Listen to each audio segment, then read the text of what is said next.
প্রত্যেকটি শ্রমজীবী মানুষকে আমার শ্রদ্ধা ও ভালোবাসা জানিয়ে সুকান্ত ভট্টাচার্যের কবিতা পয়লা মের কবিতা। লাল আগুন ছড়িয়ে পড়েছে দিগন্ত থেকে দিগন্তে। কি হবে আর কুকুরের মতো বেঁচে থাকায়? কতদিন তুষ্ট থাকবে আর অপরের ফেলে দেয়া উচ্ছিষ্ট হাড়ে?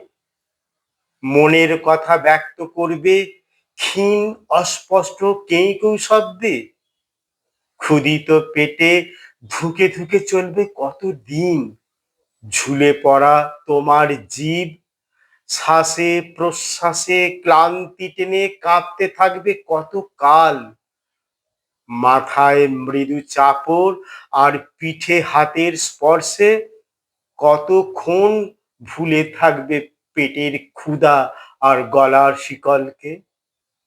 কতক্ষণ নাড়তে থাকবে লেজ। তার চেয়ে পোষমানাকে অস্বীকার করো বশ্যতাকে। চলো শুকনো হাড়ের বদলে সন্ধান করি তাজা রক্তের। তৈরি হোক লাল আগুনে ঝলসানো আমাদের খাদ্য। শিকলের দাগ ঢেকে দিয়ে গজিয়ে উঠুক সিংহের কেশর প্রত্যেকের ঘাড়ে।